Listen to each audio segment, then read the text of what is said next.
بسم الله الرحمن الرحيم. ازيكم؟ يا رب تكونوا بخير. كل سنة وانتم طيبين ان شاء الله. بكرة مولد النبي. كل سنة وكل الأمة الإسلامية بخير وسعادة يا رب. النهاردة بقى أنا أول مرة في حياتي بصراحة أجرب إن أنا أعمل حلاوة في البيت. يعني أنا شايفة فيديوهات كتيرة بتعملها، فأنا اتشجعت كده وقلت هعمل إن شاء الله، يعني تطلع حلوة. وبجد طلعت تحفة، أحلى من اللي بنجيبها من بره كتير خالص. مش عارفه ازاي انا ما كنتش بعملها قبل كده، بس بجد هي حلوه قوي، سهله وسريعه ومش هتاخد في ايدك. بصي 5 دقايق هتكوني جهزتي اي نوع من المكسرات اللي انت بتحبيها. انا بحب بصراحه، عندنا يعني بنحب السودانيه والسمسميه، فانا اشتغلت بالنوعين دول. ان شاء الله هعمل برضو اللي هي الدوميه او الملبن الاحمر، وهنزل لكم الفيديو برضو بكره تشوفوه. بجد هي تحفه ومقرمشه، وزي ما قلت لك سهله خالص. يعني خساره ان انت تشتريها من بره، بجد اعمليها في البيت، حلوه وطازه، طعمها حلو قوي، ومكوناتها بسيطه خالص. بص شكلها بقى حاجة حلوة قوي قوي، طعمها وريحتها تحفة بجد. احلى بكتير، مفيش مقارنة زي اللي بنجيبها من بره، لا هي احلى بكتير، مفيش مقارنة خالص. يلا بينا نسمي بسم الله ونشوف مكوناتنا هتبقى ايه. انا هشتغل بربع كيلو بس من السمسم، وهحط عليه نص كوباية سكر وربع كوباية مية، وهحتاج معلقة واحدة بس من عسل الجلوكوز، وطرف المعلقة كده من البيكنج باودر. الطريقة هتبقى ازاي؟ خدت نص كوباية سكر، واحط على الطرف كده ربع كوباية مية. مش هنقلبهم خالص، يا دوب بس بنحرك الحاجة اللي هنشتغل فيها كده كل شوية وخلاص. يا دوب بس السكر يسيح، هننزل بمعلقة من عسل الجلوكوز. هندوب بس من النص، ما تطلعيش لبره خالص زي طريقة الشربات العادي. وطرف المعلقة الصغيرة كده بطرفها كربونات. لو مش موجود خلاص ممكن ما تحطوش، يعني ممكن تحطي ملح ليمون لو حابه، او ما تحطوش خالص براحتك يعني، بس هو موجود عندنا كلنا اكيد يعني. وبعدين جبت السمسم بتاعنا، هو سمسم متحمص، انا بس هسخنه عشان يبقى مقرمش كده معانا واحنا بناكله. اهم حاجه ما نبطلش نقلب في الشربات عشان ما يتحرقش مننا. يا دوب بس السوداني او السمسم اللي احنا هنشتغل بيه يدفى. تمام. هنا بقى انا جبت حبه ميه وحطيت بس نقطه من العسل بتاعنا عشان نشوفه هيعمل كوره كده معاكي جوه كوبايه الميه زي الكراميلا. يبقى كده العسل بتاعك استوى. لو لسه قلبي شويه كمان، مش بياخد وقت خالص. مش عايزه اقول لك 5 دقايق، هو ما فيش ال5 دقايق يكون استوى. وده كيس من الفانيليا قبل ما تطفي كده، او اي وقت براحتك. هننزل بقى بالسمسم وهو سخن كده على الشربات. واقول لك على معلومه كويسه قوي، ما تطفيش خالص على الشربات عشان ما يمسكش معاكي. سيبي النار هاديه خالص وقلبي. خدي راحتك، بس سيبي النار هاديه ما تطفيش. تمام كده، هنقلب كويس لحد ما العسل كله كده يدخل على السمسم. وبعدين جبت ورق زبده دهنته زيت، وبعدين نزلت بقى بالكميه بتاعتنا اللي احنا عملناها من السمسم. انا شغاله بربع كيلو بس، ما زودتش بصراحه. انا كنت خايفه ان انا اول مره اجربها في حياتي بصراحه، بس طلعت حلوه قوي. هنا المعلقه دي كانت مدهونه زيت، وحاولت ان انا افردها برضو، بصراحه ما نفعتش.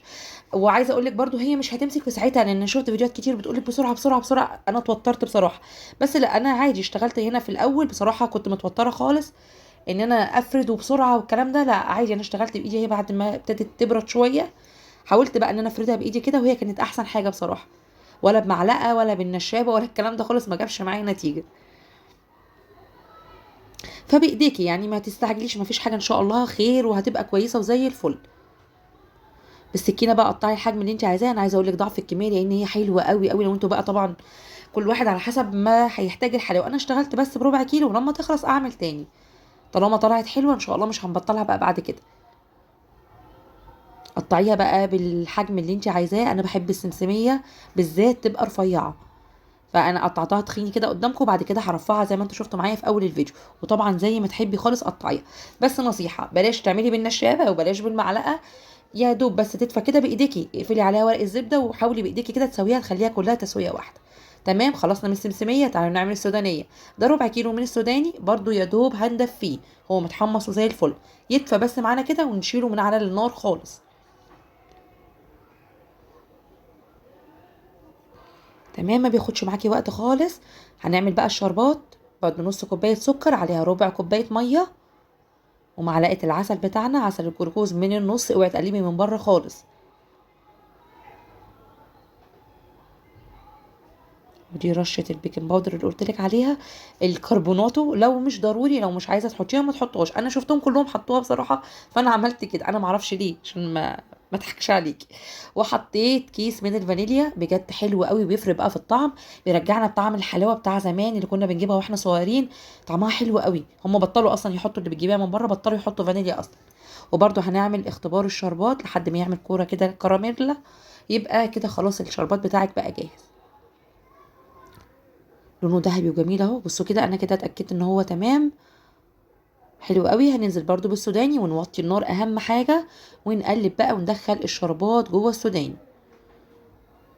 زي ما قلت لك لازم النار تبقى ولعه، لو طفيتيها هيقفش منك كده وهيبقى النتيجه مش كويسه. وطي النار. انا اتفرجت بصراحه على فيديوهات كتيره وخدت من كل فيديو كده معلومه واستفدت يعني. هننزل برضو بالكميه بتاعتنا على ورق الزبده اللي مدهون زيت اصلا. تمام. وبعدين بقى هنفرد كده السمك اللي تحبيه. انا برضو حاولت افرد كده اهوت بورق الزبده لانه كان سخن قوي يعني الاول. انا بوظت الدنيا في السمسم بصراحه. كويس الحمد لله، بس لا، ما جربت كذا حاجه. هي ايدك احسن حاجه بصراحه تظبطي بيها المقاس اللي انت عايزاه. تمام. بصوا اللون بقى، اصلا لون الحلاوه حلو ازاي، احلى من اللي بتجيبيها من بره. انت بس جربي كده، والله العظيم انا عمري في حياتي ما عملتها، اول مره وطلعت تحفه. دي بقى بقطعها تخين كده، بحب برضو السودانيه تبقى تخينه شويه عن السمسميه. طبعا تقطيع زي ما تحبي يعني براحتك. انا حسيت ان هنا محتاجه شويه يعني، فخدت من على الطرف وبساوي اهو بايديا. مفيش اي حاجه، سخنه شويه بسيطه يعني، مفيش، الموضوع مش صعب قوي. تمام كده.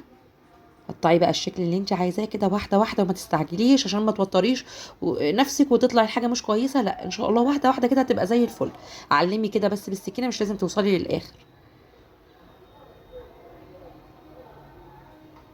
تمام. خلصنا.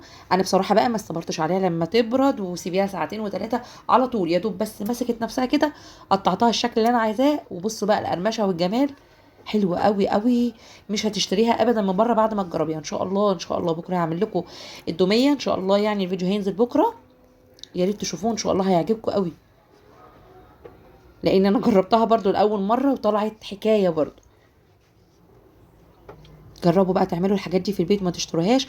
مش هتكلفك بصي تمن المبلغ اللي هتجيبيها الحاجات من بره. مش هتكلفك، واحلى وانضف مليون مره. اتمنى الفيديو النهارده يكون عجبكم، وللمره التانية كل سنه وانتم طيبين. يا ريت تجربوها بقى وتقولي لي رايكم، ان شاء الله تعجبكم.